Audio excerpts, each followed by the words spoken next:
Assalamualaikum dan salam sejahtera kepada semua.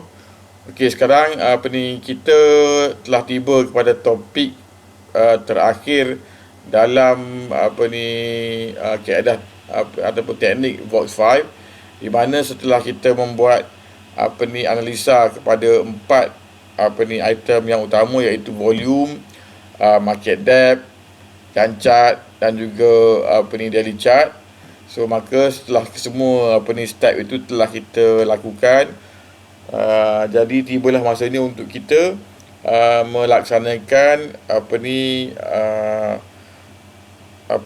melaksanakan proses pembelian ataupun buy menggunakan chart 1 minit.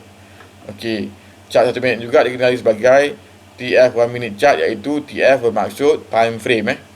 Okey, untuk melakukan proses pembelian, perkara pertama yang kita perlu periksa adalah melihat pada smooth stokastik bila mana line biru cross line merah.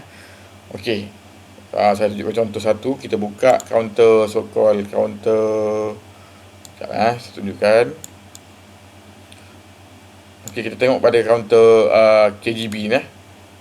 Okay, KGB ni kalau bukan sekarang ni, yang kita punya reference untuk membuat pembelian adalah bila mana berlakunya stokastik cross line biru cross line merah. So bila crossing ini berlaku, untuk kita validate sama ada boleh atau tidak kita membuat pembelian, pertamanya kita perlu check sama ada semasa crossing itu berlaku, RSI berada di dalam keadaan valid ataupun tidak, untuk membolehkan kita membuat pembelian lah.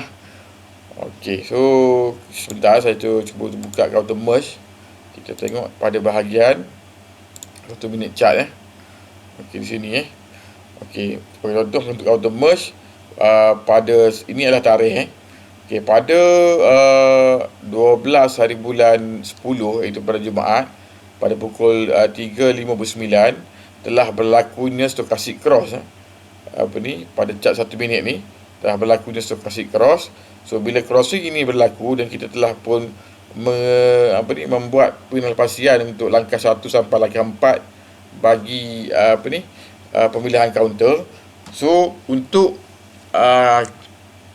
kaedah sekarang kita perlu untuk membuat pembelian, dan pembelian ini basically boleh dibuat bila mana pertamanya stokastik cross, dan bila stokastik cross ni kita kena measure berapakah RSI level pada masa crossing ini berlaku lah.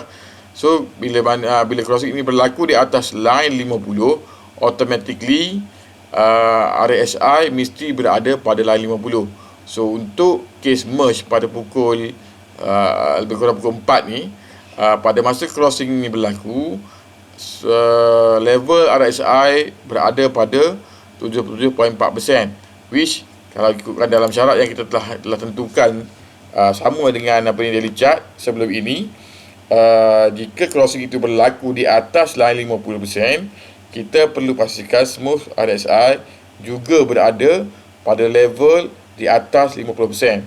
So untuk contoh ini kan jelas kita nampak bila stokastik cross, level RSI berada di atas line 50 ni. Dan pada masa yang sama kita juga kena tengok apa berlaku dengan MACD. So pada ketika crossing ini berlaku, MACD pun baru cross, maknanya line biru baru cross line merah dengan keadaan histogram barnya berwarna hijau.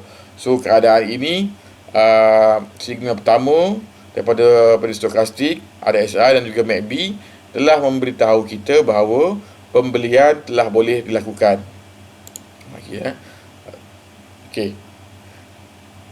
Kita cuma untuk pembelian ini kita cuma akan melihat dua syarat je. Pertama, hubung kait antara smooth RSI dengan stokastik, dan yang keduanya adalah MACD lah. Okey, setelah pembelian dibuat, langkah selepas pembelian dibuat adalah kita nak menentukan di manakah tempat yang paling sesuai untuk kita melakukan penjualan ataupun sell lah. Okey, untuk sell saya telah sediakan slide di bawah, story slide pula.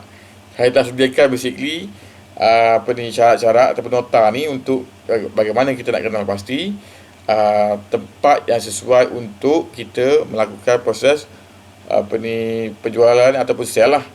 Okey, pertama untuk sell ni kita akan refer, kalau untuk pembelian kita akan merujuk kepada stochastic cross dan kita measure di mana kedudukan RSI. Untuk sell pula kita akan melihat kedudukan price dan juga MA3 dalam Bollinger Band.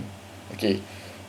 Kondisi pertama yang saya telah gariskan kat sini, keadaan pertama adalah bila mana price dan MA3 break upper Bollinger Band, kita akan membuat penjualan bila MA3 yang telah break band tadi cross balik ke dalam upper Bollinger Band.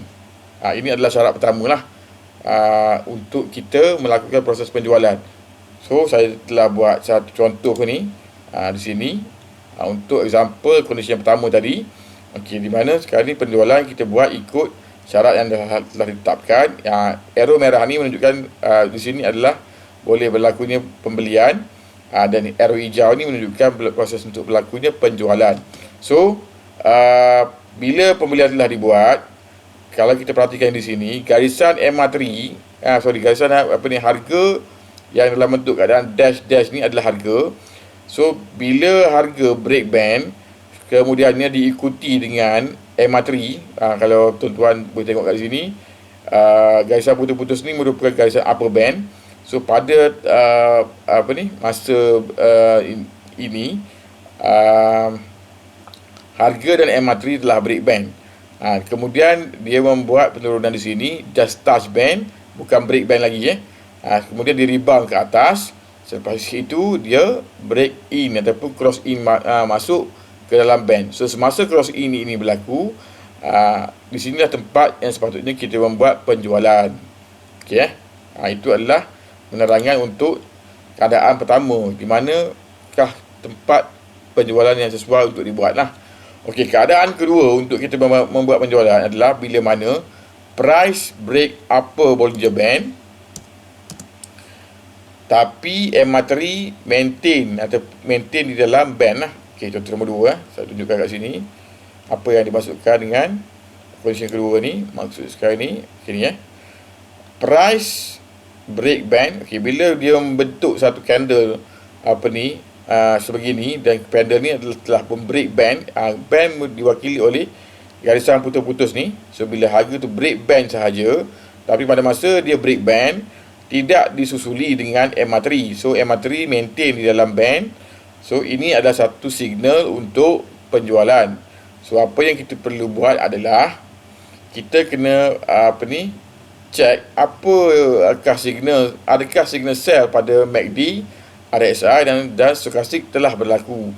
Okey, kalau untuk kes ini semasa line penjualan ini keluar, kita perhatikan di sini MACD telah mengeluarkan signal sell di mana histogram barnya telah bertukar daripada hijau kepada merah. Okey, pada masa penukaran MACD merah daripada hijau ke merah, kita dapati RSI pun telah break line 70% ni. So dia sekarang ni telah mengeluarkan satu signal, iaitu signal sell. So sekarang ni kita telah dapat ada 3 signal sell. Satu pada price, keduanya pada MACD yang telah bertukar kepada histogram bar warna hijau kepada merah, manakala RSI pun telah break overbought level, iaitu di pada 70%, juga telah mengeluarkan signal sell.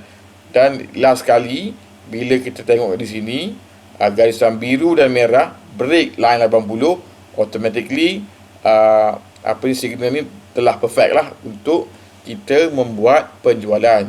Cuma bila live trade biasanya sebelum kita menekan button sell, kita perlu validatekan signal ini dengan market depth. Jika di belah support tu still lagi strong, kita boleh hold. Tapi andai katanya kalau di bahagian support tu sudah tidak ada support yang kuat, so ini memberi signal ataupun confirmation kepada kita untuk meneruskan penjualan tu lah. Maksudnya penjualan ini telah ditentusahkan dengan ataupun perlu ditentusahkan dengan market depth. Market depth tu akan beritahu sama ada finally kita perlu terus jual ataupun bertahan dululah. So kalau market depth supportnya pun dah tak berapa strong, itu adalah untuk buat confirmation bahawa di situ adalah tempat yang kita perlu melakukan penjualan. Okey, seterusnya kita akan melihat condition yang ketiga, iaitu bila price touch Bollinger Band, upper ataupun mid band, dengan keadaan MA3 nya remain ataupun berada di bawah price line lah. Okey, untuk contoh ketiga ni kita tengok contoh yang telah saya sediakan untuk counter KGB. Okey, penjualan kita ikut berdasarkan syarat yang telah ditetapkan tadi. Okay, untuk penjualan, jika tuan-tuan dan puan-puan tengok kat sini, harga telah naik dan touch upper Bollinger Band. Ini adalah upper Bollinger Band. So bila touch sahaja upper Bollinger Band, itu telah trigger signal penjualan untuk keadaan ni lah. So bila price trigger signal penjualan, kita perlu check pada masa perlu check apa keadaan ataupun signal pada MACD. So pada masa berlakunya touch di price touch Bollinger Band, MACD still lagi histogram bar ni berwarna hijau. So maknanya kita perlu menunggu sehingga histogram bar ni menjadi color merah. So bila bertukar dia histogram bar merah, dan barulah kita check pula di bahagian RSI sama ada line nya telah break over line 70%. So pada keadaan ini kita nampak RSI pun telah overbought. So kita terus selanjutnya pergi melihat dekat indikator kita yang ketiga ataupun yang terakhir, iaitu stokastik. So kita perlu pastikan kedua-dua line, iaitu biru dan merah ni, break line 80 dulu sebelum kita confirm untuk membuat penjualan. So di sini kalau ikutkan, kalau kita nampak sekarang ni, kedua-dua line, iaitu line merah dan juga line biru telah break. So bila line merah dan biru ni telah break line 80, iaitu line overbought, automatically telah lengkaplah semua signal dalam chart kita mengatakan kita perlu initiate untuk membuat penjualan. Jadi sama dengan condition yang kedua tadi, bila semua signal di sini telah lengkap, apa yang kita perlu lakukan adalah melihat kembali kepada market depth, di mana kalau supportnya still lagi strong, kita boleh hold. Tapi kalau supportnya sudah agak lemah, maksudnya Q lot-nya pun dah semakin menipis, dan kita boleh terus melakukan penjualan tanpa perlu hold lagi lah. Itu adalah untuk case yang ketiga. So dalam method untuk sell ni ada 3 condition yang tuan-tuan dan puan-puan semua kena perhatikan untuk orang kata initiate signal sell. Signal sell tidak bermaksud terus jual, tapi kita perlu validatekan dengan signal daripada MACD, signal daripada stokastik dan juga signal daripada RSI. Dan finally, sebelum kita tekan button sell tu, kita perlu sekali lagi validatekan dengan market depth untuk nak buat final confirmation sama ada kita perlu terus jual ataupun perlu hold lagi. So hold akan berlaku jika pada market depth di belah Q sell itu sudah semakin Q sell itu basically supportnya lagi masih strong dan kita boleh hold. Tapi andai kata di belah market depth itu lot Q nya sudah menipis, kita perlu initiate ataupun terus buat penjualan. So dengan itu rasanya tamatlah kita untuk langkah terakhir dalam teknik walk 5, iaitu membuat buy dan juga sell menggunakan chart 1 minit.